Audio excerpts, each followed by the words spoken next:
আমার চ্যানেলে সবাইকে স্বাগত জানিয়ে আবার একটা নতুন ভিডিও শুরু করছি।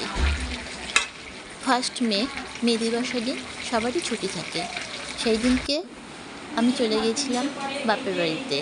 বাপের বাড়িতে গিয়ে দেখি সেখানে আমার বৌদি মাংস রান্না করছিল। তাই মাংসটাই বাকি ছিল রান্না হতে। মাংসটা রান্না হয়ে গেলে তারপরে আমার বোন সবাইকেই খেতে দিয়ে দিয়েছিল। এই প্রথমে বাচ্চারা খেয়ে নিল, তারপরে বড়রা খেতে বসবে। এরা তো কোনো মতেই টেবিলে খেতে বসবে না।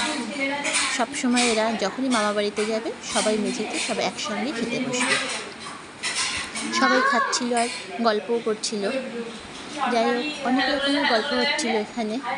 এই যে আমার বোনের মেয়ে, আমার দাদা ছেলে ছোট, এটা খুব বিচ্ছু।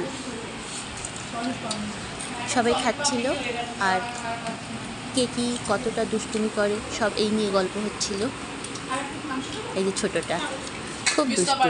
এটা সব খাওয়া দাওয়া সেরে তারপরে আমার মা গাছের আম পেকেছিল, সেই আম কেটে দিচ্ছিল সবাইকে।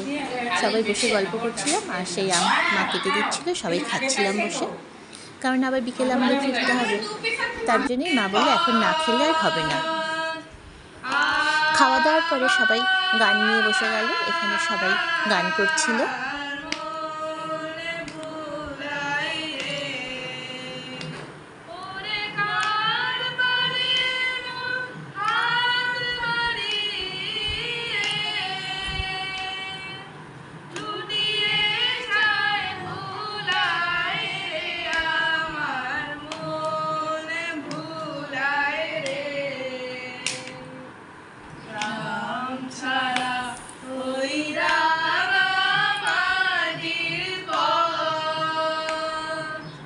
সব গল্প আড্ডা সব কিছু সারতে সারতে বিকেল থেকে সন্ধে হয়ে গেল। আমরা বাড়ি ফেরার পালা। তো রাস্তা দিয়ে আসার সময় অল্পই বৃষ্টি হচ্ছিল।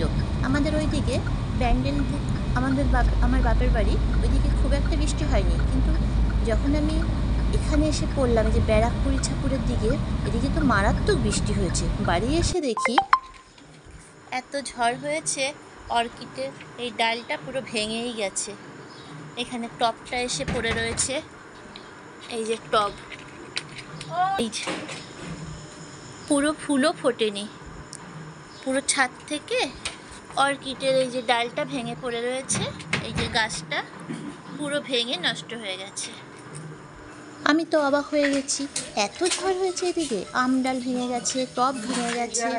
এদিকে আমাদের গেটের উপরে যে একটা বোগেনভেলিয়া গাছ রয়েছে, সেটা পুরো ছাদ থেকে নিচে নেমে গেছে। কি অবস্থা, এই যে দেখুন। এদিকে এত বৃষ্টি হয়েছে ভাবাই যায় না। আর বৃষ্টিতে হয়েছে তার থেকে যেন গাছগাছালি বেশি ক্ষতি হয়ে গেছে।